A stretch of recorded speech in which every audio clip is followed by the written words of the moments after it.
আপনারা জানেন যে এসটিভি বাংলা প্রতি মুহূর্তে নতুন নতুন খবর নিয়ে আপনাদের সামনে হাজির হয়।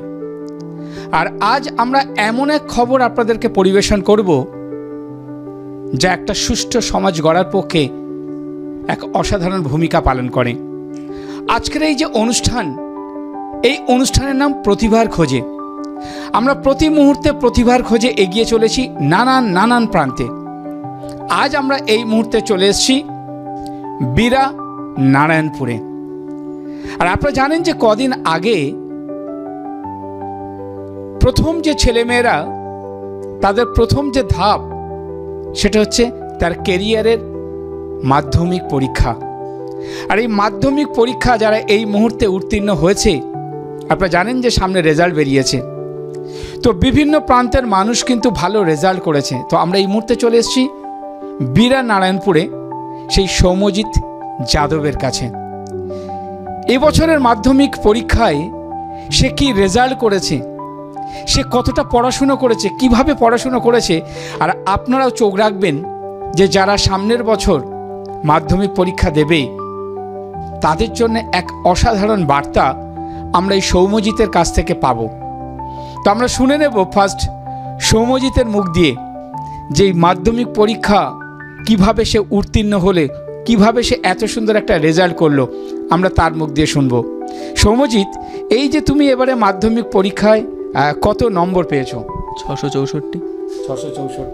তো এই যে তুমি 664 পেয়েছো, এবছরে হাইয়েস্ট মার্কস কত ছিল?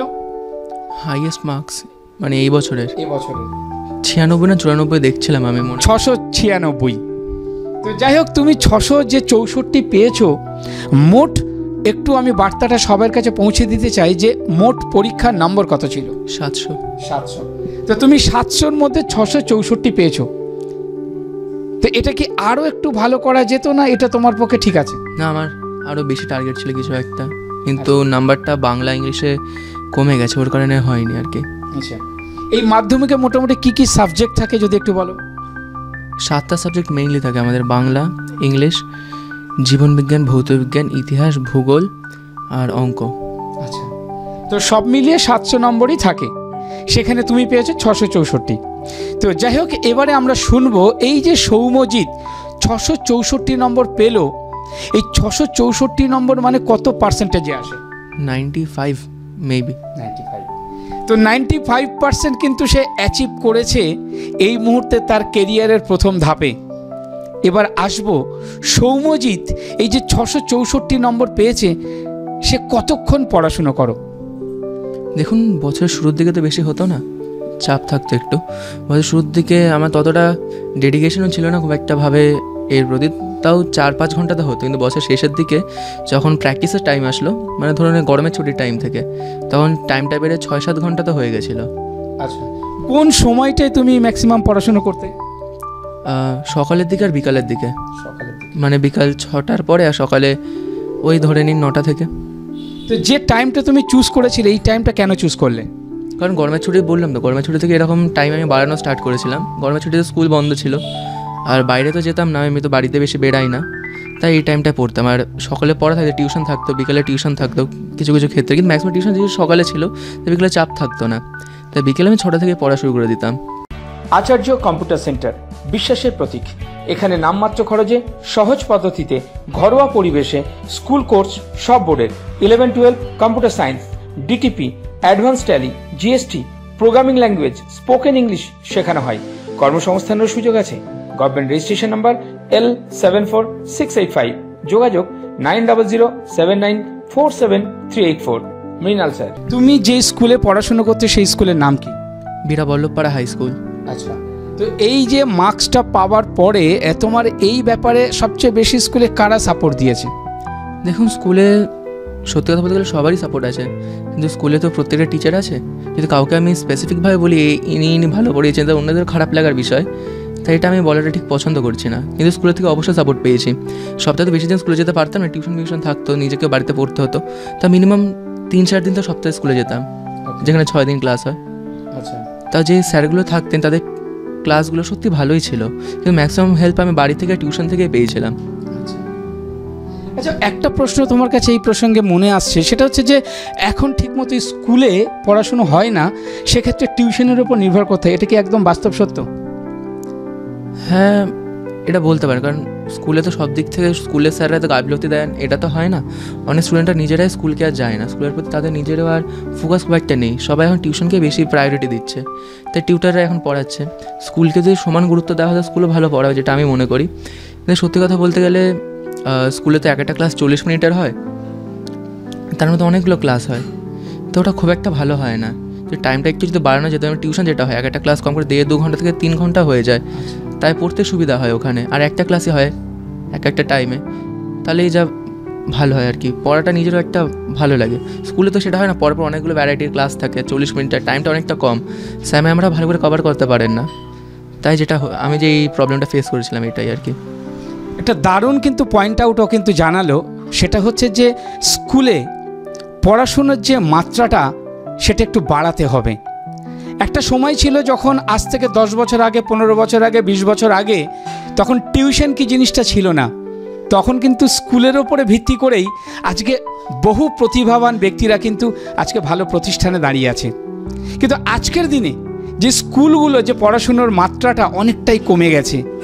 দ্বিতীয়ত, এক এক দিন স্কুলে 6টা থেকে 7টা ক্লাস হয়, আর ক্লাসে আপনার 40 মিনিট দেখা যাচ্ছে যে টাইমটা, তার মধ্যে মাস্টারমশাই আসতে যেতে ঢুকতে ম্যাক্সিমাম সময়টা চলে যায়। তো সেখানে সৌম্যজিতের কথা কিন্তু একটা মারাত্মক পয়েন্ট, যে এই ক্লাসের টাইমটা যদি একটু বাড়ানো যায়।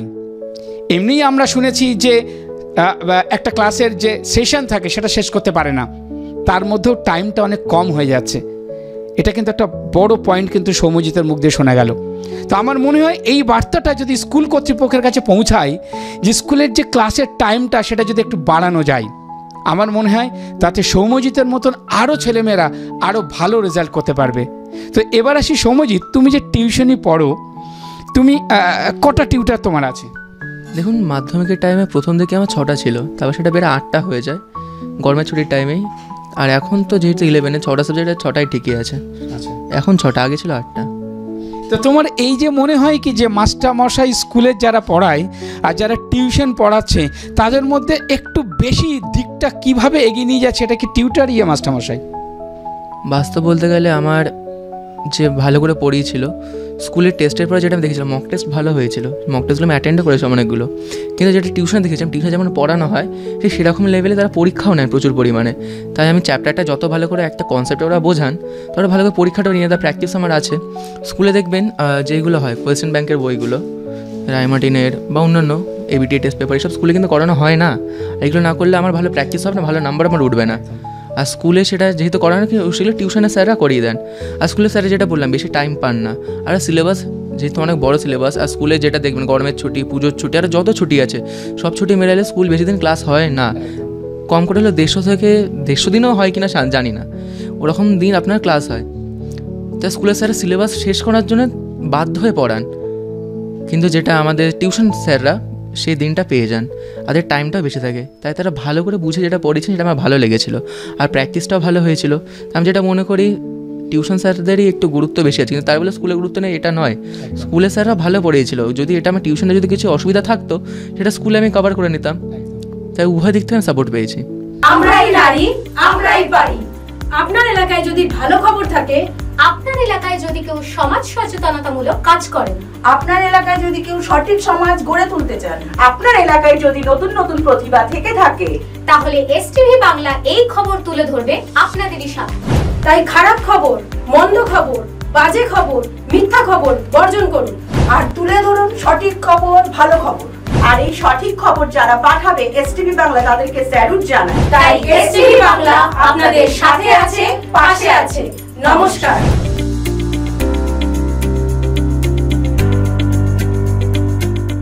আচ্ছা, এবার একটা প্রশ্ন জিজ্ঞেস করি, যে স্কুলের সিলেবাসের ওপরে নির্ভর করার পরেও আর কি কি তুমি সাপোর্ট নাও, সহায়িকা বা আদার্স, এগুলো সম্পর্কে যদি একটু বার্তা দাও। দেখুন, আমার সহায়িকা বলতে গেলে প্রত্যেকটা সাবজেক্টেরই ছিল, কিন্তু পড়তে আমার হয়নি, ওটা জাস্ট এমনি ব্যাকআপের জন্য ছিল। টেক্সট বইটা ভালো করে পড়েছিলাম, স্যাররাও বলেছেন টেক্সট বইটা পড়, কোনো অসুবিধা হবে না, সহায়িকা খুব একটা লাগে না। ইভেন যেটা আমি শুনছিলাম ভূগোলের স্যারের কাছ থেকে, ওনার স্টুডেন্ট ছিল, মাধ্যমিকে ভূগোলে 98 পেয়েছিল, সে দুটো প্রশ্ন লিখেছিল, শর্ট প্রশ্ন হয়তো ভুল গেছিলো, সে নাকি সেই সহায়িকা বইতে পড়েছিল, পরে সে RTI করেছিল, কোর্টেও গেছিলো কেস করতে। সেই টাইমে সহায়িকা বই নিয়ে গেছিলো, যিনি বসে যেছিলেন তিনি বইটা ধরে ছুঁড়ে ফেলে দিয়েছিলেন।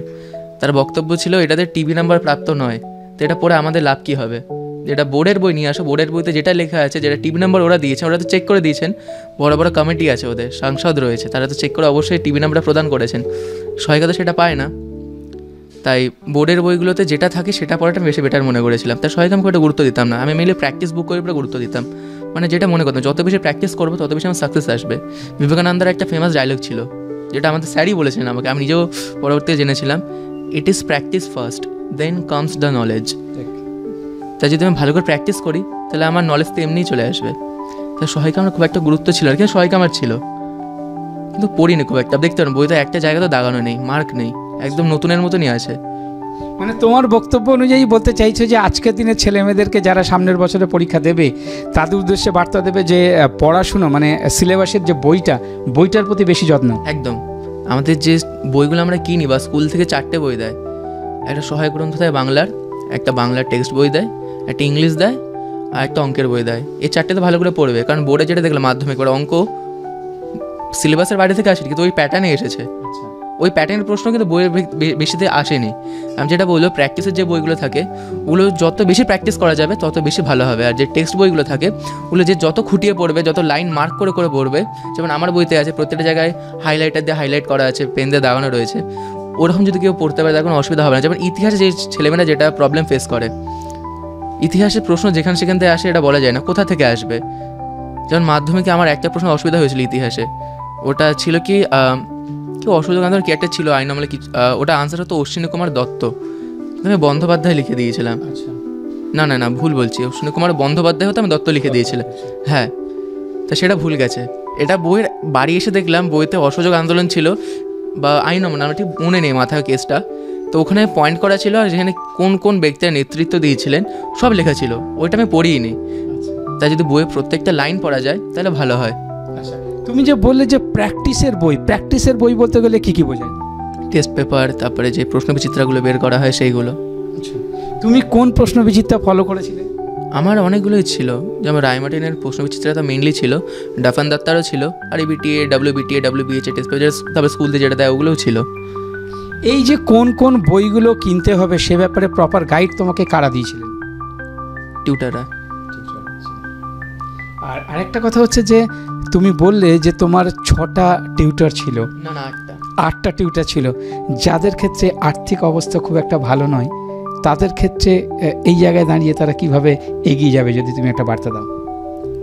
ইউটিউবেও ক্লাস হয়, ইউটিউবের স্যাররা পড়ান।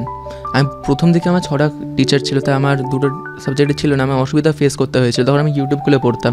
বা এখন দেখি PWও পড়াচ্ছে, কিন্তু খুব কম টাকা নয়, একদম কম টাকায় পড়ান আর খুব ভালো পড়ান। মোবাইলটা যখন আমাদের আছে তখন আমাদের ওটা তো পড়ার জন্য ইউজ করা উচিত, যেটা আমি এখন দেখি একটা ছেলেমেয়ে পড়ার জন্য মোবাইল ইউজ করে না, সব উল্টোপাল্টা কাজের জন্য করছে। তাই মোবাইল যখন আছে তখন ওটা পড়ার জন্য ইউজ করে। যদি আর যাদের মোবাইল নেই তাদের মনে করি স্কুলের উপর গুরুত্বটা দেওয়া উচিত, স্কুলের স্যার ম্যামরাও আমার মনে হয় আরও ভালো করে পড়ানোটা উচিত, টাইমটা বাড়ানো উচিত। বা ক্লাসে যেরকম হয় টিউশন ব্যাচে 5 সাবজেক্টে সপ্তাহে 2 দিন করে ক্লাস থাকে, শুধু বাংলা ইংলিশ এটা একদিন করে হয়ে যেত।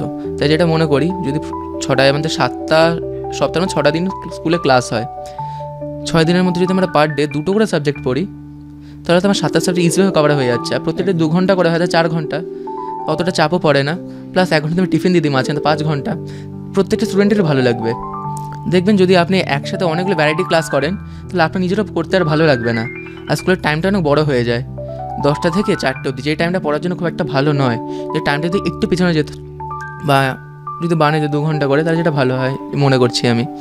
আর যারা গ্রাম অঞ্চলে যেখানে টিউশনের কোনো ব্যবস্থাই নেই, যেখানে একটা টিচার সবকটা সাবজেক্টে পড়িয়ে দেয়, তাদের মনে হয় সেখানটা একটু গুরুত্ব দেওয়া উচিত।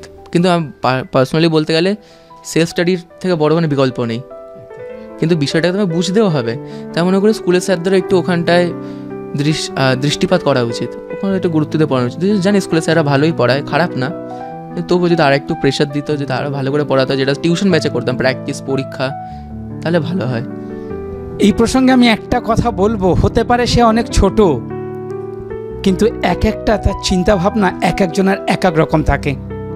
আপনারা দেখেছেন যে আমাদের সংবিধানের ধারা একভাবে পরপর কিন্তু আমরা দিনের পর দিন, বছরের পর বছর কিন্তু একই ধারায় চলছি।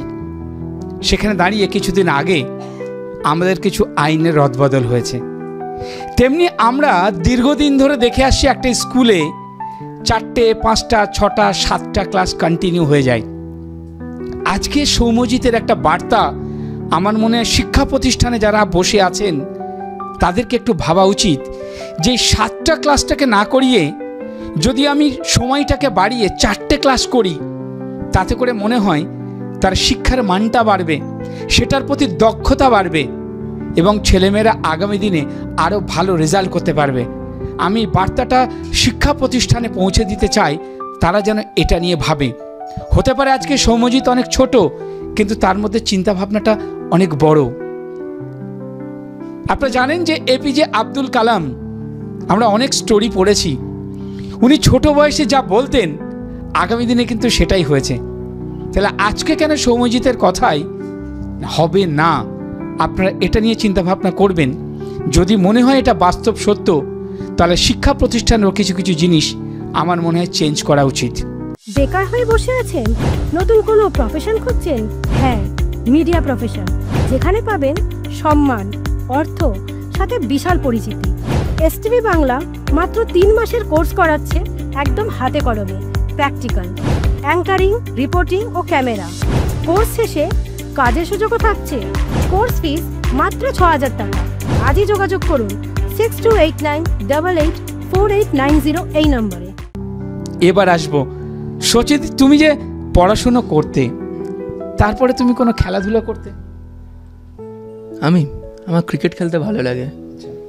ফুটবলও খেলতাম, কিন্তু ফুটবল খেলতে গিয়ে যেহেতু খুব লেগে যায়, হাতে পায়ে পড়ে যায়, তাই ফুটবলটা আমি খুব একটা খেলতাম না। কিন্তু ক্রিকেট খেলতে ভালো লাগে, যেটা আমি মনে করি। মাঝখানে একবার টিভিতেও দেখছিলাম, একটা অ্যাক্ট্রেস বলছিলেন যে ফুটবলের ওপরে যে আপনার দূরে দূরে থাকুন না, কেন কাছাকাছি আসছেন, এত গায়ে গায়ে ঘেসে কী খেলা এটা। তাই ফুটবল উনিও পছন্দ করে। আমার কেসটা সেই রকমই, গায়ে গায়ে চলে এসে মারামারি হয়ে যায়। আর ফুটবলের যে প্লেয়াররা কোনোই উনিদের ঢাকা দিয়ে ফেলে দেয়, ল্যাং দিয়ে ফেলে দেয়, কারণ খেলার জন্য যেটা হয়, মানে সেফ সাইড বলতে গেলে ক্রিকেটটা একদম ভালো খেলা, যেটা আমি মনে করি। আচ্ছা, তুমি আর কোনো ক্রিকেট ছাড়া আর কোনো খেলার প্রতি দক্ষতা? চেসে আসুন না, দেখি কে যেতে। মানে চেসটা হচ্ছে একটু ব্রেন খোলে নাকি? অবশ্যই, আমাদের দেশের খেলা ভালো তো হবেই। ঠিক। একটু আগে কিন্তু একটা প্রশ্ন করেছিল, সে প্রশ্নের উত্তরটা আমি ওর থেকেই জানবো, যে ছেলে মেয়েদের হাতে বাবা মায়েরা এখন ফোন দেয়। আমরা জানি এই ফোনটা, যেটা ও বলল যে যাদের অর্থনৈতিক অবস্থা খুব একটা ভালো না, সেক্ষেত্রে আপনি ইউটিউব ঘাটুন বা অন্যান্য অনেক কিছু আছে, শিক্ষার জিনিস কিন্তু ওখান থেকে পাওয়া যায়। কিন্তু আজকের দিনে ছেলেমেয়েরা, আমি জানি না যে সময়টা শিক্ষার ব্যাপারে না দিয়ে অন্য দিকটায় বেশি দিচ্ছে, তার জন্য আজকে কিন্তু এই ধরনের ভালো জায়গাটাকে সরে মানুষ খারাপ দিকটাকে বেশি এগিয়ে যাচ্ছে। সেই হিসাবে আমি সৌম্যজিতের কাছে একটা বার্তা নেব যে যারা 8, 9, 10-এ যে সকল ছেলেমেয়েরা মোবাইল নিয়ে বাবা মায়েরা দিচ্ছে, সেই মোবাইলটাকে কিভাবে তাদেরকে ইউজ করা উচিত? মোবাইলে যেটা এখনকার দিনে ছেলেমেয়েরা যেটা করে, খুললে ইনস্টাগ্রাম, হোয়াটসঅ্যাপ, ফেসবুক সব জায়গায় যায়। কিন্তু আপনি যদি আমার দেখেন, একটা জায়গাতে একটাও অ্যাকাউন্ট পাবেন না। আমি মোবাইলটা এইসব দিকে ইউজ করতাম না, আমি ইনফরমেশনভাবে ইউজ করতাম। মোবাইলে আমি ক্লাস করতাম ইউটিউবে, টিচাররা পড়াতেন, প্লাস আমি যেটা বলে বড় বড় পডকাস্ট দেখতাম বড় বড় লোকেদের। তারপরে আপনার কী বলবো, দেশের যে ব্যবস্থাপনা যেগুলো আছে, মেইনলি বলতে পলিটিক্স, তারপরে আরও অনেক কিছু, যেরকম আপনার সায়েন্সের ওপরে, যেরকম কী বলবো আপনাকে, ওই রিসেন্টলি একটা ভিডিও দেখলাম যেখানে ডায়ার উলফকে ফিরিয়ে আনা হয়েছে, এইরকম টাইপের, মানে যেটা ইনফরমেশন আসে আমার কাছে। কারণ সবসময় যে পড়া করতে হবে তার তো কোনো মানে নেই। আমার যখন হিস্ট্রির উপরে বই দেখতে খুব ভালো লাগে, হিস্ট্রির বই পড়তে, ভিডিও দেখতে ভালো লাগে। ভারতের প্রাচীনকালে কী কী হয়েছিল, মানে কীভাবে 47-এর টাইমে আমরা স্বাধীনতা পেয়েছি, সেই সবের উপর প্রচুর ভিডিও দেখতাম আমি হিস্ট্রির ওপরে, যার জন্য হিস্ট্রিতে আমার নাম্বারও ভালোই এসেছে। আর যেখানে অন্য ছেলেমেয়েরা এখন বর্তমানে হিস্ট্রিকে পছন্দই করে না, এটা আমি দেখেছি। আমার অনেক বন্ধুরা আছে, তারা একটা বন্ধু তো আছে, বাড়িতে গেল, ইতিহাস পরীক্ষা দিয়ে বইটা ধরে ছিঁড়ে ফেলে স্ট্যাটাসে দিয়েছে। এটা সত্যি খারাপ লাগছিলো। বইটা আমাদেরকে পড়ার জন্য দেওয়া হয়, 7টা সাবজেক্টে প্রত্যেকটাকে মন দিয়ে পড়ার জন্য দেওয়া হয়, কারণ গুরুত্ব তো অবশ্যই আছে, পরবর্তীকালে আমাদের কাজেও লাগে। আচ্ছা, এই প্রসঙ্গে একটু কাটছি, যে এই যে তুমি বললে ইতিহাস, ম্যাক্সিমাম ছেলেমেয়েরা যে ইতিহাসের প্রতি তাদের জন্য একটা নেগলিজেন্সি, তো সেই জায়গায় দাঁড়িয়ে যারা ইতিহাস পড়তে পারে, কি বার্তা তুমি দিতে পারো? ভালোবাসবে, ইতিহাসকে ভালোবাসা উচিত। যেটা বলে একটু যদি বইটাকে চেঞ্জ করা যায়, প্যাটার্নটাকে, যেমন অঙ্ক আছে না আমাদের, দেখবেন এই দুটো সাবজেক্ট পড়বে রাইভেল সাবজেক্ট। যদি কেউ ইতিহাস পছন্দ করে সে অঙ্ককে ঘৃণা করবে, যদি অঙ্ককে পছন্দ করে সে ইতিহাস ঘৃণা করবে। এটা আমি দেখেছি, আর ম্যাক্সিমাম স্যাররাও এই টাইপেরই। তা আমার একটা টিচার আছে যার কাছে বর্তমানে কেমিস্ট্রি পড়ে, আগে ফিজিক্যাল সায়েন্স পড়তাম, তিনি হিস্ট্রিতে 98 পেয়েছিলেন, বলছিলেন একবার। কিন্তু তিনি আমাদের ব্যাচের মধ্যে ম্যাক্সিমাম যদি কোনো কিছু বোঝাতেন হিস্ট্রির সাইডেও চলে যেতে পারতেন। যেমন ধাতুবিদ্যা বলে একটা চ্যাপ্টার ছিল, ওখানে একটা পার্ট ছিল ওই কীভাবে লোহার ওপরে আপনার মরচে পড়ে, সেটা পড়ার সময় উনি হঠাৎ করে কুতুবুদ্দিন আইবকের ঘটনায় ঢুকে যান, কুতুব মিনারের কেসে। আমি যেটা মনে করি যদি শিক্ষা একটু পাল্টানো যায়, যেমন বইয়ের মধ্যে যে অঙ্কগুলো আছে ওগুলো আমরা যে কোনো আতিপাতি কেস দিয়ে আমাদের অঙ্ক পড়ানো হচ্ছে, ইকুয়েশন বানাও আতিপাতি কেস দিয়ে, যদি সেখানটা আমরা ইতিহাসে কোনো ঘটনা আনি, সেখান থেকে যদি অঙ্ক বানাই, তাহলে যে অঙ্কের ছেলেটা যে অঙ্ক করছে সে ইতিহাসে পড়বে। আর ইতিহাসের মধ্যে কিছু কিছু ক্ষেত্রে অঙ্ক ঢুকিয়ে যেমন ভূগোলের ক্লাস 9 ছিল অক্ষাংশ দ্রাঘিমাংশ নির্ণয়, তাই ভূগোল আর সায়েন্সটা মনে করা হয় রিলেটেড সাবজেক্ট। ইভেন যদি আপনি যাদবপুর বা বড় বড় ইনস্টিটিউশনে যান, কলেজে যান, সেখানে আপনি যদি ভূগোল নিয়ে পড়তে হয়, আপনাকে তো অঙ্ক ফিজিক্যাল সায়েন্স মানে ফিজিক্স মাস্ট লাগবেই। তো ইতিহাস যদি অঙ্কের মধ্যে যদি ইতিহাসে কিছু ঘটনা ঢোকানো হয়, যদি অঙ্ক সেইভাবে বানানো হয় প্যাটার্নে, তাই মনে করি অঙ্কের ছেলেরা ইতিহাসে পড়বে। ইতিহাসের মধ্যে কিছুটা অঙ্ক যদি ঢুকিয়ে দেওয়া হয়, তাহলে আমি মনে করি তাই ইতিহাস ছেলেমেয়েরা অঙ্ক পড়বে, তাই দুটো সাবজেক্টই তারা মন দিয়ে পড়তে পারবে। বেকারত্ব, হতাশা, চিন্তার দিন শেষ। এখন এপিসি কলেজ অফ ফার্মেসি আপনাদেরই শহর সিঙ্গুরে। আপনি যদি সায়েন্স ব্যাকগ্রাউন্ড হয়ে থাকেন, এইচএস পাশ করার পর একজন সফল ফার্মাসিস্ট হতে চাইলে আজই যোগাযোগ করুন এই এপিসি কলেজ অফ ফার্মেসির সাথে। কোর্সের শেষে কর্মসংস্থানেরও কিন্তু সুযোগ রয়েছে, তাই আর দেরি কিসের, আজই যোগাযোগ করুন এপিসি কলেজ অফ ফার্মেসির সাথে। যোগাযোগের নাম্বার 8772444382 9830296499। একটা ছোট্ট বাচ্চা যে তার মধ্যে এত প্রতিভা লুকিয়ে আছে। একটা পয়েন্ট তো যেটা বলা হলো যে শিক্ষা মানটাকে বাড়াতে হবে, সময়টাকে বাড়াতে হবে। আরেকটা কিন্তু খুব ভালো পয়েন্ট বললো, সেটা হচ্ছে অঙ্কের মধ্যে ইতিহাসকে ঢোকাতে হবে, ইতিহাসের মধ্যে অঙ্ককে ঢোকাতে হবে, সায়েন্সের মধ্যে বাস্তবটাকে ঢোকাতে হবে, তবে কিন্তু তার বিষয়ের প্রতি আকর্ষণটা আসবে। তাহলে বুঝতে পারছেন যে সৌম্যজিতের মধ্যে যে এক একটা পয়েন্ট লুকিয়ে আছে, বড় তারাই হয়। একটা কথা আছে না, সৎসঙ্গে স্বর্গবাস।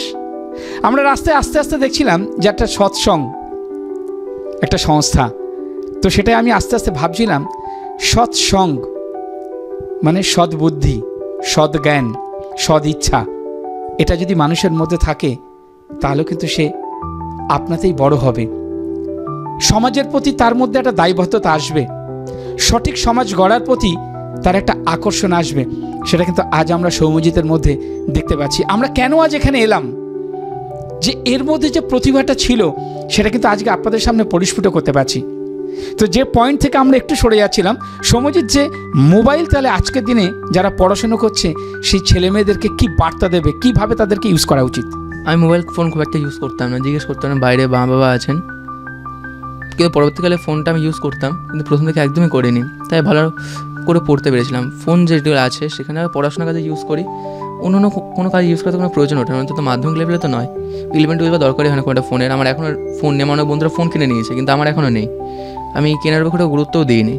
যেটা হয়তো মা বাবার যদি বাড়িতে একটা ফোন থাকে, তা পড়াশোনার গ্রুপে যেটা মেসেজ আসে বা যদি কোনো পিডিএফ পাঠায় বা কোনো বই পাঠায়, যেমন ওনাকে তো বই কেনা সম্ভব না, তো গ্রুপের মধ্যে স্যাররা পিডিএফ পাঠিয়ে দেয় বইয়ের বা কোনো পড়ার নোট দিয়ে দেয়, তা সেটা বাবা মার ফোন দিয়ে হয়ে যায়।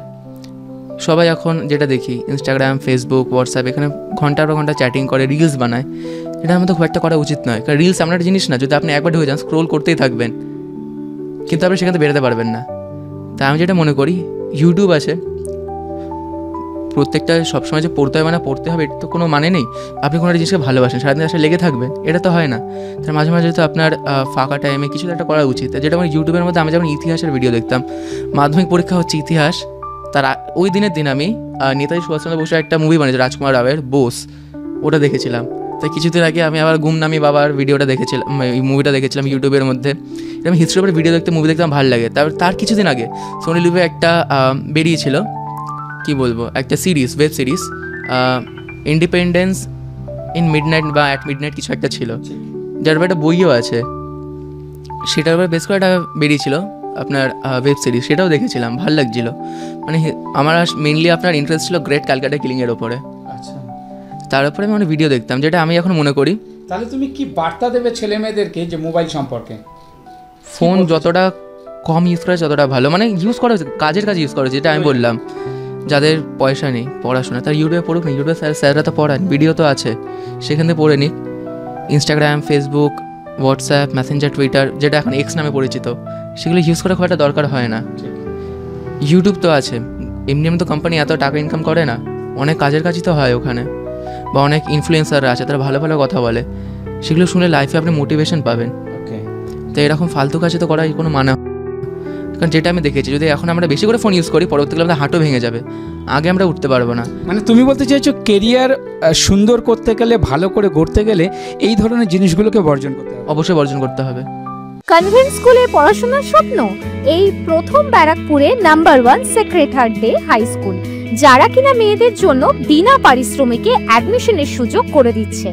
এছাড়াও স্কুলে কিন্তু আপনারা বিবিধ সুযোগ সুবিধা পাচ্ছেন, ন্যূনতম খরচে স্বপ্ন পূরণ। আজই যোগাযোগ করুন 9831223333, আরেকটি নাম্বার 03325922545 এই নাম্বারে। আরেকটা প্রশ্ন কিন্তু আমি তোমার থেকে একটু জানবো, যে যখন আগেকার দিনে আমরা মোবাইল ছিল না, তখন আমরা রেগুলার স্কুলে যেতাম, স্কুলের পঠন পাঠন, স্কুলের নোটিশ বোর্ড থাকতো, সেখান থেকে আমরা তথ্যগুলো পেয়ে যেতাম যে কালকে কি হবে, 1 মাস পরে কি হবে, নোটিশ বোর্ড দিয়ে। আজকে কি তোমার মনে হয় না যে স্কুলে যে তথ্যগুলো রাত 12টার সময় মেসেজ করে দিচ্ছে, তাতে করে কি হচ্ছে, বাবা মায়েদের এবং ছেলে মেয়েদের ক্ষেত্রে একটা টেনশন থেকে যাচ্ছে, আমার মোবাইলে কখন মেসেজ দেবে। আমার কি মনে হয় বা তোমার কি মনে হয় যে সমাজের স্বার্থে এই যে মোবাইলে মেসেজ দেয়, স্কুলে এটাকে বর্জন করা উচিত না নোটিশ বোর্ড দিয়ে ঠিক রাখা উচিত? তাতে করে স্কুলে যাওয়া আসার ব্যাপারটা বেশি করে মানুষের আগ্রহ বাড়বে। টেকনোলজি যখন আছে তা ইউজ তো করা উচিত, কারণ প্রত্যেক জিনিস যেমন খারাপ সাইড থাকে, ভালো সাইডে থাকে, বেনিফিটও থাকবে, আর তার জন্য ক্ষতিও হতে পারবে।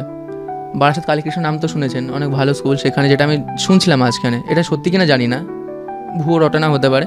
সেখানকার যদি কোনো মেয়ে পড়ে, তাদের নাকি কোনো অ্যাকাউন্ট যদি পাওয়া যায় সোশ্যাল মিডিয়া সাইটে, তাকে স্কুল থেকে কিছুদিনের সাসপেন্ড করে দেওয়া হবে। এটা আমি মনে করি এটা তো করা উচিত, প্রত্যেকটা স্কুলেরই উচিত। কিন্তু স্কুলে যেটা আসে মেসেজগুলো, এটা অবশ্যই হোয়াটসঅ্যাপ গ্রুপে দেওয়া উচিত, কারণ সবার তো সবসময় স্কুলে যাবে, গিয়ে দেখবে স্কুল বন্ধ, ফিরে আসবে, এটা তো হওয়াটা সম্ভব না, এটা খারাপ। যেটা বলো কি, স্কুলের প্রত্যেকটা ইনফরমেশন, যেটা আমাদের স্কুলে হতো, ক্লাসে আসো, তোমাকে সব বলে দেওয়া হবে, দিনের দিন স্যারেরা আসবেন বা কোনো ক্লার্ক স্যাররা আসবেন, তারা এসে বলে দেন, বা যদি কাউ না শুনতে পায়, যেটা তাকে হোয়াটসঅ্যাপ গ্রুপে ফরওয়ার্ড করে দেওয়া হবে। এটাই উচিত, ফোনেও বলে দিক, স্কুলেও বলে দিক। আপনার সামনেই কোনো সামাজিক অনুষ্ঠান আছে, সেটা বার্থডে পার্টি হোক বা ম্যারেজ সেরিমনি, তো এখন আর চিন্তা নেই। ফুললি স্ট্যান্ডার্ড ঝাঁ চকচকে রাজকীয় ব্যাঙ্কুয়েট এখন আপনার হাতের মুঠোয়। দমদম ক্যান্টনমেন্ট নতুন বাজার সংলগ্ন এলাকায় the Taj banquet. Fully AC প্রতিটা রুম, 6 ফ্লোর কভার, সাথে লিফট অ্যাভেলেবেল, গেস্ট রুমও আপনারা পেয়ে যাচ্ছেন। সাথে ব্যাঙ্কুয়েটের একদম টপ ফ্লোরে থাকছে রুফটপ, সেখানে আপনি মেহেন্দি, সঙ্গীত, ছোটখাটো অনুষ্ঠান তো চাইলেই করতে পারেন। তাহলে আর দেরি কিসের, চটপট বুক করুন আজই। যোগাযোগের নাম্বার 9836238463 এই নাম্বারে। আপনারা শুনলেন যে অনেক তথ্য কিন্তু আমরা সৌম্যজিতের মুখ থেকে আস্তে আস্তে পাচ্ছি। এবার আসবো সৌম্যজিতের ক্যারিয়ার নিয়ে। সৌম্যজিৎ, তুমি এই যে মাধ্যমিকে এই রেজাল্টটা করলে, উচ্চ মাধ্যমিকের জন্য তুমি কি প্রস্তুতি নিচ্ছ? মাধ্যমিকের 8 দিন পরে এপ্রিল মাসের 1 তারিখ থেকে আমার পড়া শুরু হয়ে গেছিলো, তাই আমি পড়াটা আগে থেকে শুরু করে দিয়েছিলাম। রেজাল্ট কবে বেরোবে জানতাম না, সত্যি জানতাম না। পরবর্তীকালে শুনলাম যে মে মাসের 2 তারিখে। তা পড়া বই কিনা স্টার্ট হয়ে গেছিলো। তাই যেটা মনে করি, বই যখন আছে, অপরচুনিটি আছে, তা পড়ে নেওয়াটা উচিত। হাতের কাছে যা থাকবে পড়ে নিক। যেমন বোর্ডের তো বই তো পড়ার জন্য দিয়েছে, অনেকে 4th সাবজেক্ট করে দাপাচ্ছে, অনেকে সায়েন্স নিচ্ছে না, কিন্তু আবার বাড়িতে জোর করে সায়েন্স দেওয়াচ্ছে। তারা 4th সাবজেক্টে ফিজিক্স অথবা ম্যাথকে রাখছে, তাদের মধ্যে 4th সাবজেক্ট করলে রেখে সে বেঁচে যাবে। আমি মনে করি বই যখন দিয়েছে তবে পড়ে তো নেওয়া উচিত। আর যদি শুরু থেকে খাটে, নাম্বার তার ভালো উঠবে। তাই আমি যেমন শুরু থেকে পড়া শুরু করে দিয়েছিলাম। তো তুমি উচ্চ মাধ্যমিকে কি ভাবছো?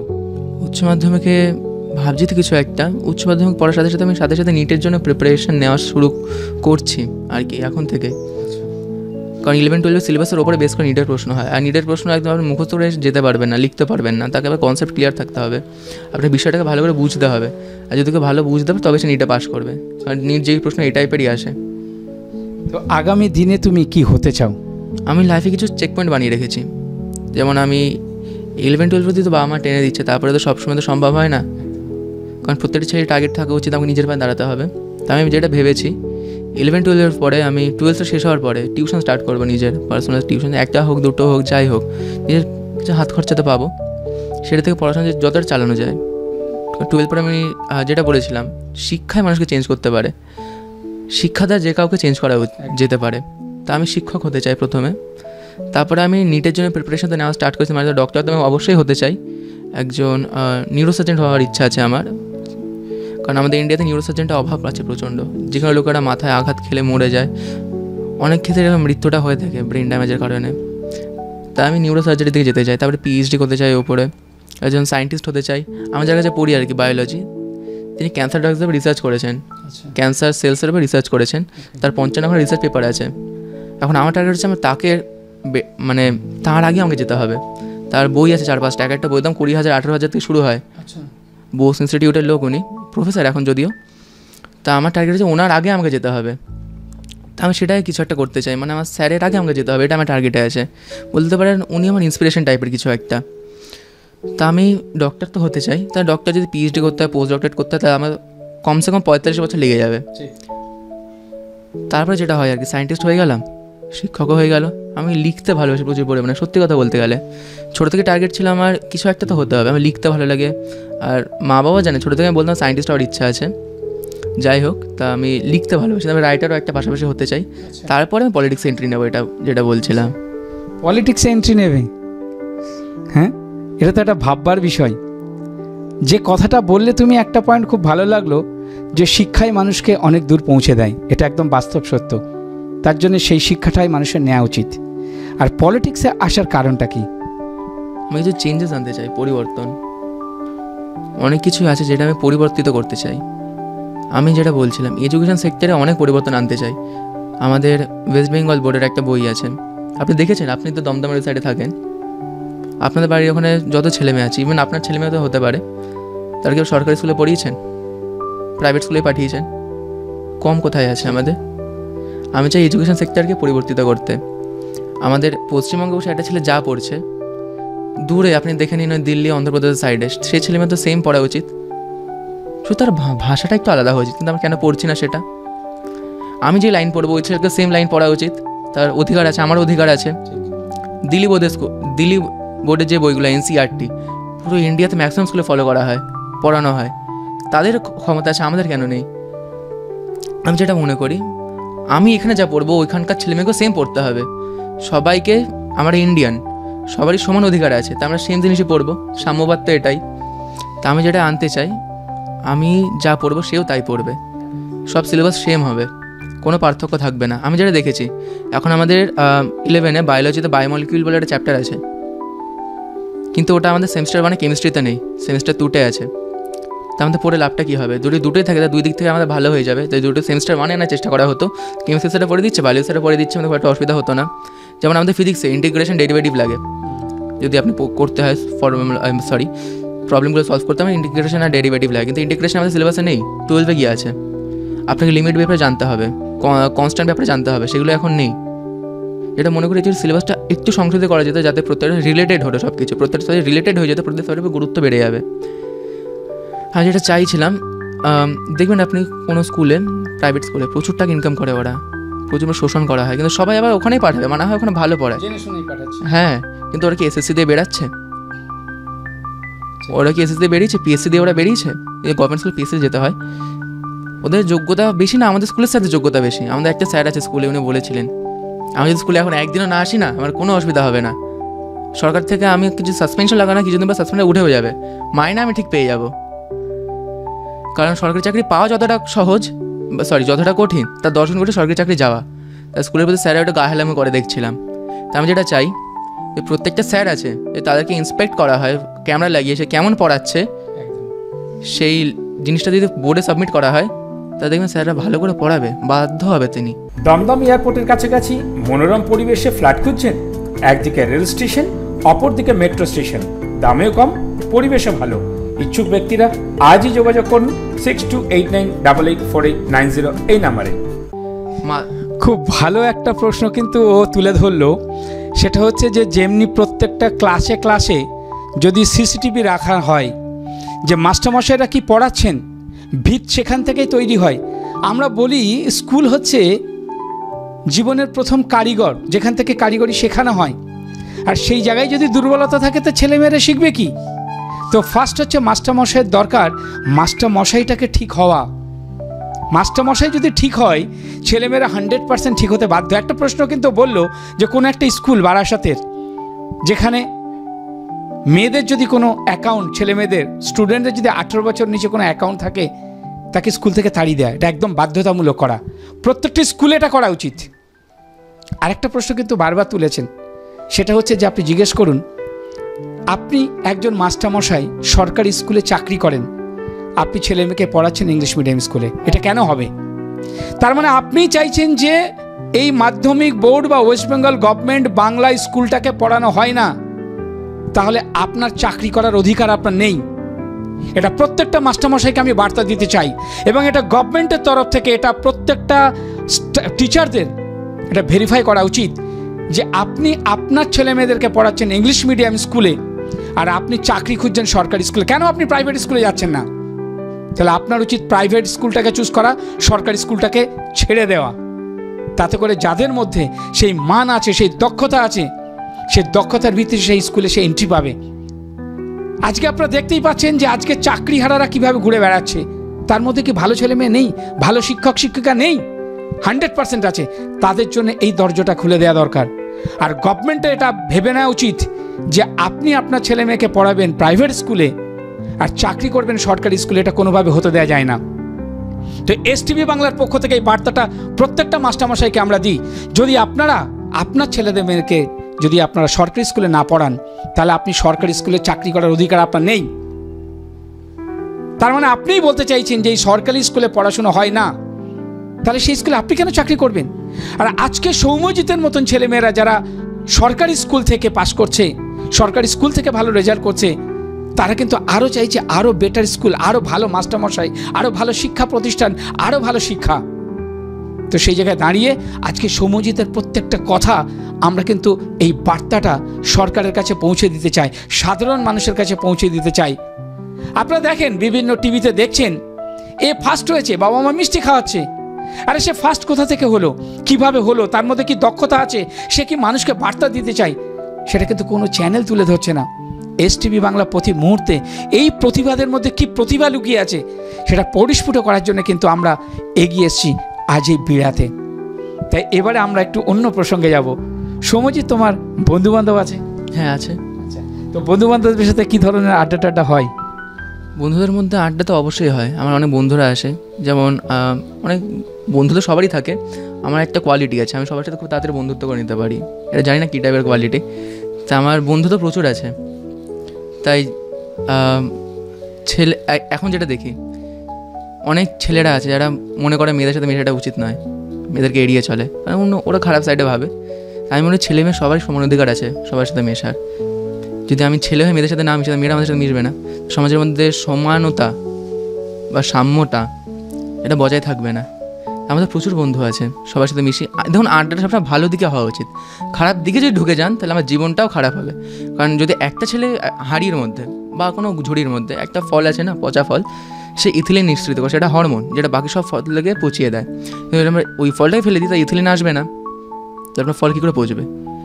বন্ধুরা যদি ভালো হয়, যদি ফ্রেন্ড সার্কেল ভালো হয়, সেটাও ভালো হবে। কিন্তু আমাদের স্যার একটা কথা বলেছিলেন, ইংলিশের টিচার, উত্তম যে হয় না, সে মধ্যম অধম সবার সাথেই চলতে পারে, খারাপ ভালো সবার সাথে পা মিলিয়ে চলতে পারে। ভয় সেই পায় যে মধ্যম প্রকৃতির হয়। কিন্তু আমাদের সমাজের মধ্যম প্রকৃতির লোকেদের একটু বেশি সংখ্যাটা বেড়ে গেছে। আমি মনে করি সবচেয়ে ভালো ছেলেদের সাথে মেশা উচিত। কিন্তু তারপরে যে খারাপ ছেলেদের মিশবে না সেটাও তো নয়, কারণ ভালোদের সঙ্গে থেকে খারাপরা ভালো হতে পারে। আমার তো অনেক বন্ধু আছে, তার সাথে মিশি, ভালো লাগে। দিনে 1-2 ঘন্টা বেশি আড্ডা দেওয়া তো উচিত, এটা আমি মনে করি না। তাতে আমার নিজস্ব পড়াশোনায় ক্ষতি হবে, যেটা বলছিলাম আর কি। আপনারা শুনলেন যে সমাজে ভালো মন্দ দুটোই থাকবে, আমাকে বেছে নিতে হবে ভালো দিক কোনটা, খারাপ দিক কোনটা। আমি যেই দেখবো যে খারাপ দিকে চলে যাচ্ছে, আমি সাথে সাথে ঘুরে নেব, তবেই সে সঠিক একজন মানুষ। তাই খারাপকেও ভালো করতে পারে যে ভালো পরিবেশে মিশবে। তাই আপনাকে বিচার করতে হবে যে কে ভালো কে খারাপ, আর আপনাকে চেষ্টা করতে হবে ভালো দিকটাকে নেওয়া। এবার আসবো সৌম্যজিৎ, তুমি এই যে এই জায়গাটা আছো, ভালো রেজাল্ট করলে, তোমার বাবা মা তার অবদান কতটা? বাবা মার অবদান অত্যন্ত বেশি। দেখুন, আমার 8খানা টিচার ছিল, তার পেছনে প্রত্যেক মাসে 3000 টাকা মতন খরচ হতো। তাহলে কিছুটা বাবা দিত, কিছুটা মাও দিত। বাড়ির লোকেদের অবদান আছে, যাতায়াত খরচটাও দিতে হতো, ঠাকুমা দাদু। সবাই পরিশ্রম করেছে, সবাই ইনভেস্ট করেছে, কিন্তু তার ফল আমি দিতে পারিনি। এই 664 নাম্বারটা আমার মধ্যে হয়তো অনেক কম, যদি কম করে হলে যদি 50 উপরে উঠতো তাহলে আমার কাছে ভালো হতো, কিন্তু উঠলো না। সেটা আমার নিজের পরিশ্রমের কোথাও একটা গাফিলতি ছিল, গলদ ছিল। যেটা বললাম বছর প্রথম দিকে 4-5 ঘন্টা বেশি পড়তাম না, পরবর্তীকালে আমার খিদেটা বেড়ে যায়, তখন আমি ভালো করে পড়াশোনা, কিন্তু বছর প্রথম থেকে তো ভালো করে পড়তাম, তার নাম্বারটা আরও ভালো উঠতো আমার, যেটা আমি মনে করছি। তারপরে দেখবেন মাধ্যমিক কোনো এক্সামিনার আছে, তার ঠিকঠাক খাতা দেখে না, তার নাম্বার প্রচুর কমায়। ম্যাক্সিমাম ক্ষেত্রে এক্সামিনাররা এটা করে। আমি যখন ইংলিশে পেলাম 27, এটা আমাদের স্কুলের মধ্যে হাইয়েস্ট, ওর বেশি কেউ পাইনি। অন্যান্য পার্শ্ববর্তী স্কুলে 92-93 পেয়ে গেছে, 95 পেয়েছে, কিন্তু যেই ব্যাচের মধ্যে আমরা পড়তাম, একটা মেয়ে 95 পেয়েছে, সে জীবন আমার থেকে বেশি পাইনি। দেখুন, এটা মানে এটা না যে আমার থেকে আমি সারা জীবন বেশি পাবো বা আমি নিজেকে বড় মনে করি, এটা নয়। সে ক্ষমতা থাকে পেতেই পারে, কিন্তু 87 পাওয়ার মতন তো হয় না। আর যেটা মনে করি স্কুলে যে মাধ্যমিক এক্সামিনাররা আছে না, ঠিকঠাক খাতা ওরা ওদের দিক থেকে ভালোই দেয়, কিন্তু ওরা প্রচুর নাম্বার চেপে দেয়। যদি নাম্বারটা একটু ভালো দিত, যদি তাকে নিজেকে সেই অবস্থায় না ভাবতো, সেই দিকে না ভাবতো, নিজেকে সেইখানে রেখে ভাবতো, নাম্বারটা অবশ্যই বাড়তো। আমি যেটা মনে করি এটা একটু দেখা উচিত। মনের মতো বাড়ির স্বপ্ন এখন সেই সুযোগ আপনার হাতের মুঠোয়। নরেন্দ্রপুর রামকৃষ্ণ মিশনের একদম বিপরীতে সুগম সবুজ হাউজিং, কোলাহল থেকে দূরে একদম শান্ত শীতল প্রাকৃতিক সবুজে ঘেরা এই হাউজিং।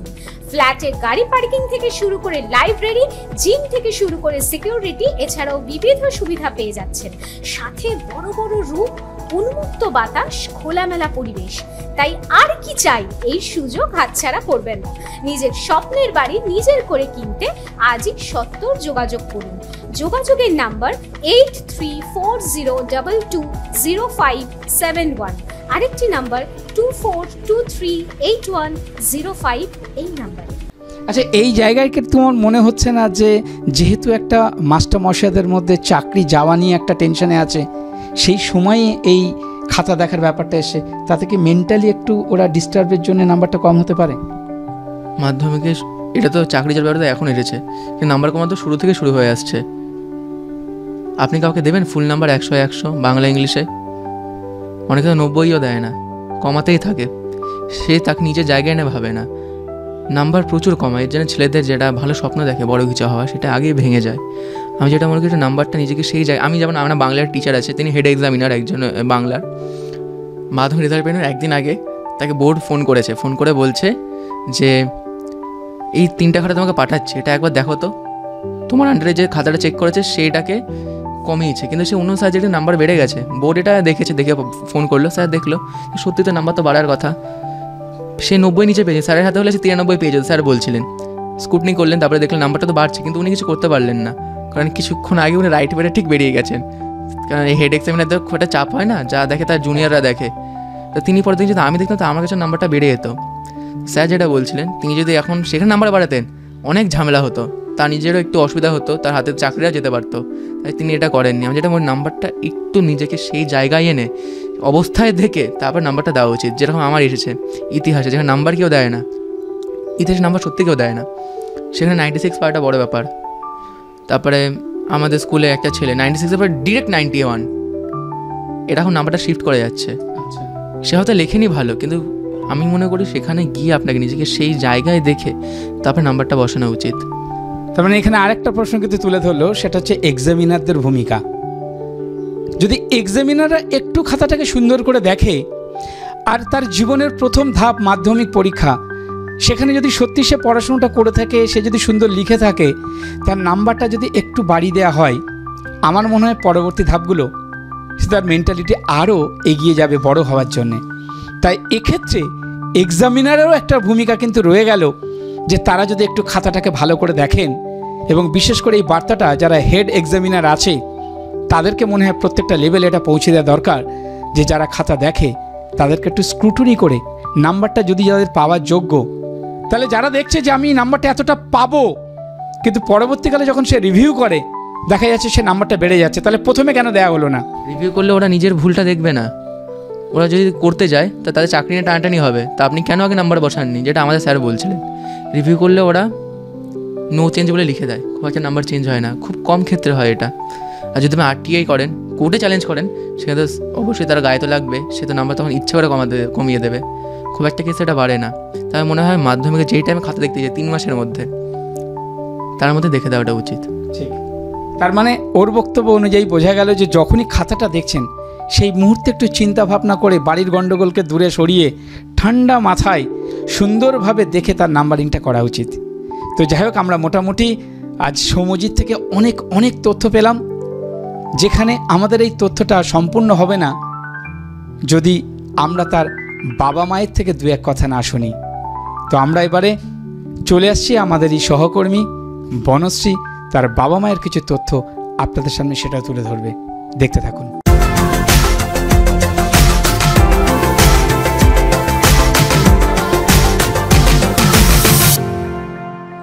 এই মুহূর্তে সৌম্যজিতের বাবা মাকে আমরা পেয়ে গেছি, ওনাদের মুখ থেকে কিছু কথা আমরা শুনে নেব। নমস্কার। নমস্কার। এই যে ছেলের একটা অভূতপূর্ব সাফল্য, কেমন লাগছে? ভালো লাগছে, তবে ছেলের মানসিক দিক থেকে ও আরেকটু নাম্বার পেত, সেটা আমরাও খুব এক্সপেক্ট করেছিলাম যে আরেকটু নাম্বার পাবে। ছেলে নিজেই বলছে আমি আরও নাম্বার পাবো। তো আমরা সেটা বলছি, যে অনেকেই বলছে যে খাতা রিভিউ করলে নামিয়ে দেয়। তো আমি বললাম যে নামিয়ে দিলেও তো এখন কোনো কিছু করা সম্ভব না, কারণ ওই নাম্বারটা তো এখানে আর অ্যাড হবে না, কিংবা নতুন করে আবার প্রচারও হবে না যে ওটাই এই নাম্বার পেয়েছে। তাই আমি আমার ছেলেকে বলি উচ্চ মাধ্যমিকে যেন বেটার কিছু করতে পারে। সবারই তো এটা মানে মনে একটা সাধনার আর যাই বলুন থাকে যে ছেলে একটা ভালো কিছু করবে। তো আমরাও চাই যে ছেলে ভালো কিছু একটা করুক, একটা র্যাঙ্কে থাকুক। সেটার জন্য ওকে আমরা যথেষ্ট মানে সাপোর্ট করি যতটা পারি, মানে আমাদের যতটা সামর্থ্য আমরা ততটা সাপোর্ট করি ওকে। এবার সম্পূর্ণ পড়াশোনার উপরে ডিপেন্ড করছে ও কতটা নিতে পারবে আর কতটা এক্সাম দিতে পারবে, রেজাল্ট কীরকম হবে সেটা সম্পূর্ণ ওর উপরে ডিপেন্ড করছে। আমরা তো আচ্ছা, একটা কথা খুব জানতে ইচ্ছা করছে যে এখনকার বাবা মারা ভীষণভাবে ছেলে মেয়েদের ওপর অনেক কিছু চাপিয়ে দেয় যে না তোমাকে এটা হতে হবে, তোমাকে ইঞ্জিনিয়ার হতে হবে, না ডক্টর হতে হবে। আপনাদের থেকে কি কোনো প্রেশার কি এই মুহূর্তে কি ওর কাছে গেছে? না, আমরা সেরকমভাবে কেউ ওকে প্রেশার দিই না। ও নিজের থেকেই সত্যি কথা বলতে কার বাচ্চা কীরকম কখনো আমি খারাপ বলবো না যে এর বাচ্চা খারাপ ওর বাচ্চা খারাপ। তবে আমরা এইটুকুনি গর্বিত, আমার বড় ছেলেও আছে ছোট ছেলেও আছে। ছোট ছেলের বয়স এখন 11 বাচ্চা। তো আমার বড় ছেলেও ও পড়াশোনাটাকে কখনো অবহেলা করে না, ওকে বলতেও লাগে না যে তুই পড়, মানে ও নিজের থেকেই সব কিছু করে। আমরা ওকে কখনোই প্রেশার করি না, ও নিজের থেকেই, মানে আমরা যদি একটু লেট করি ওর নিজের থেকে বলে যে মা আমার এটা লেট হয়ে যাচ্ছে, আমার পড়াটা আগে, তোমাদের এটা পড়ে। মানে বোঝা যাচ্ছে ওনার মায়ের কথা শুনে, সৌম্যজিতের মায়ের কথা শুনে, যে সুষ্ঠু কাজ যত তাড়াতাড়ি সম্ভব ওই সৌম্যজিৎ কিন্তু একদম আগে থেকে অ্যাডভান্স করে ফেলে। তো এবার সৌম্যজিতের বাবার সাথে একটু কথা বলবো। নমস্কার। নমস্কার। এই যে সাফল্যটা ও যে পেয়েছে, কতটা ভালো লাগছে? মানে নিজের পরিজনদের থেকে এরকম একটা রেসপন্স আসছে, বাইরের লোকের কাছ থেকে একটা আনন্দসূচক অভিব্যক্তি আসছে, কেমন লাগছে? নিশ্চয়ই ভালো একটা আনন্দের বিষয়, কিন্তু আমরা যত রেসপেক্ট করেছিলাম সেটা আমরা পাইনি। মানে আমাদের আর কিছু এক্সট্রা কিছু ডিমান্ড এক্সপেক্ট ছিল এবং আমরা মনে মনে ডিসাইড করেছিলাম হয়তো আমার ছেলে সম্ভব হয়তো করবে, কিন্তু লাস্টে গিয়ে দেখলাম সেটা হয়তো হয়নি। ওর সৌম্যজিতের কথা অনুযায়ী স্যার যেটা বোঝা গেল যে সব কিছু নিজের হাতে থাকে না, কিছু পর্ষদের ওপরও ডিপেন্ড করে। সেইখান থেকে দাঁড়িয়ে আপনি কি ছেলেকে কি বলতে চান? ও তো এখনও সেই বয়স হয়নি, প্লাস 16+ বয়স, ও অত কিছু হয়তো বোঝে না, হয়তো বলে ফেলছে। কিন্তু দেখুন প্রত্যেকটা মাস্টারই তো চায় ভালোভাবে দেখে নাম্বারটা দেয়, এটা তো আমি ভেবে বলতে পারছি না। না, এটা নির্ভর করে হাতের লেখার উপরে। আমার মনে হয় হাতের লেখাটা কিছুটা ইসে রয়েছে, হাতের লেখাটা দেখার উপর নির্ভর এবং লেখার উপরে, এটা তো টোটালি পর্ষদ। এটা আমি এই বিষয়ে কিছু বলতে পারবো না। সৌম্যজিৎ তো অনেক কেরিয়ারকেই বেছে নিচ্ছে। কোনো সময় ওর মনে হচ্ছে যে রাজনীতিতে একটু যোগ দিলে ভালো হয়, কোনো সময় একজন সফল মানুষ গড়ার কারিগর মানে টিচার হতে চায়। তো আপনার দিক থেকে কি মনে হয় যে কোন সাবজেক্টটাই গেলে সাফল্য পাবে, বা আপনার কি ইচ্ছা? দেখুন, এটা তো আমি তো আপনাকে প্রথমে বললাম ও সবে মাত্র 16+ বয়স, ও এখনও সেই চিন্তাভাবনায় আসেনি যে ও কী করবে। এখন পড়াশোনা করছে, পড়াশোনা করতে থাকুক, পরবর্তীকালে যখন দেখা যাবে কী করতে চায়। আমরা তো ওর বাবা মা, আমরা তো নিশ্চয়ই ওকে হেল্প করবো কীভাবে কী করা যায় না করা যায়। একটু বয়স হোক, তখন চিন্তাভাবনাটা আরও চেঞ্জ হবে। এখন তো সেভাবে বলা যায় না। না, এখন বাচ্চা মনোর, এখন ও যেটা দেখছে সেটাই মনে করছে আমি এটা হবো। বুঝতেই পারছেন তাহলে যে শিক্ষা হচ্ছে আমাদের কিন্তু মানদণ্ড, শিক্ষাই হচ্ছে অনুপ্রেরণা এবং পথ চলার সঙ্গী, সেটা ভালো দিকেই হোক বা খারাপ দিক, সেটা কিন্তু একমাত্র নির্ভর করে শিক্ষার ওপর। এই রকমই আজ কিন্তু একটা এসটিভি বাংলার ক্যামেরায় একটা সঠিক উদাহরণ, একটা নজির হয়ে থাকলো সৌম্যজিৎ যাদব। আজ এসটিভি বাংলা কিন্তু একটা জনসচেতনতামূলক বার্তা আপনাদের কাছে পৌঁছে দিল এবং এই রকম আমাদের এই সেগমেন্টটার নাম প্রতিভার খোঁজে। একদমই তাই, ওর মধ্যে ট্যালেন্ট ছিল, ওর মধ্যে প্রতিভা ছিল, সেই জন্যই কিন্তু চাপা তো যায়নি, সেই জন্য আজ এসটিভি বাংলা কিন্তু সৌম্যজিতের বাড়িতে প্রবেশ করেছে।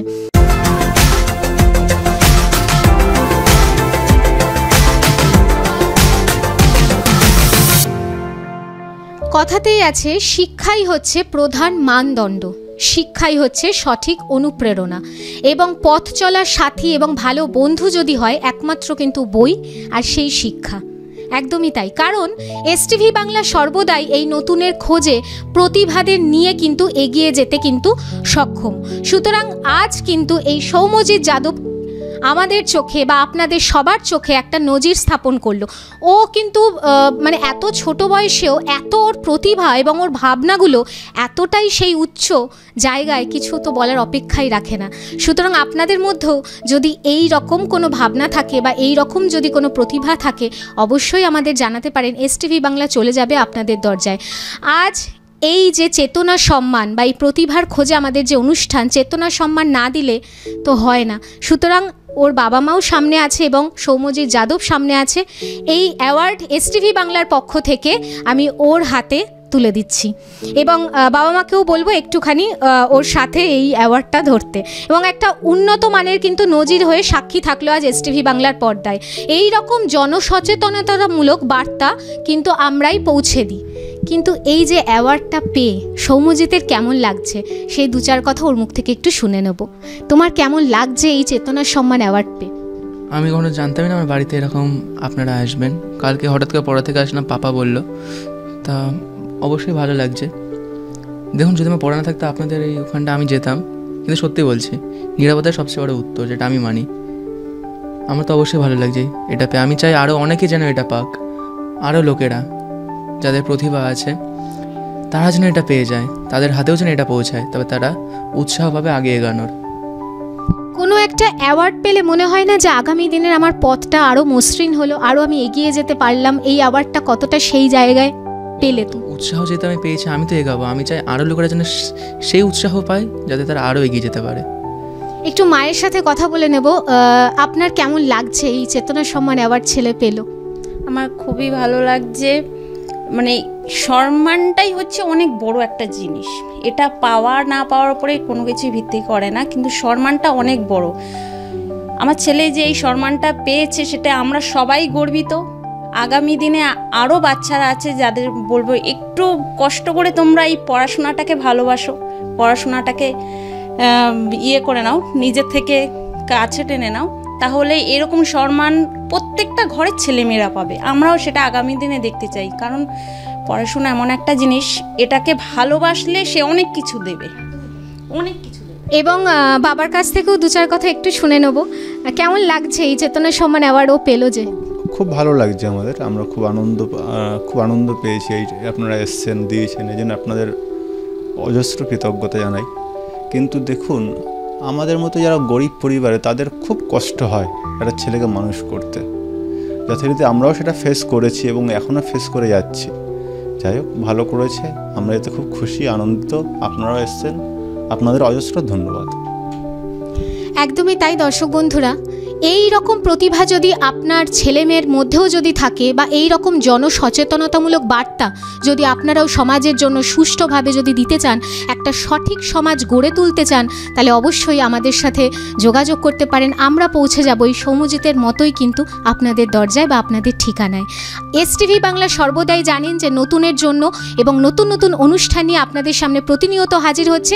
আজের যে সেগমেন্টটা বা আজকের যে অনুষ্ঠানটার নাম প্রতিভার খোঁজে, একদমই তাই। এই রকম অনুষ্ঠান নিয়ে বা এই রকম সৌম্যজিতের মতো যদি কেউ থেকে থাকে, তাদের জন্য সর্বদাই এসটিভি বাংলা কিন্তু 1 নম্বরের জন্য এগিয়ে। তো সুতরাং এসটিভি বাংলার দিকে চোখ রাখুন পরবর্তী অনুষ্ঠানের জন্য। আজ সময় একদমই শেষ। নমস্কার। নিবেদন করছে এসটিভি বাংলা, সঠিক কথা সহজে বলা।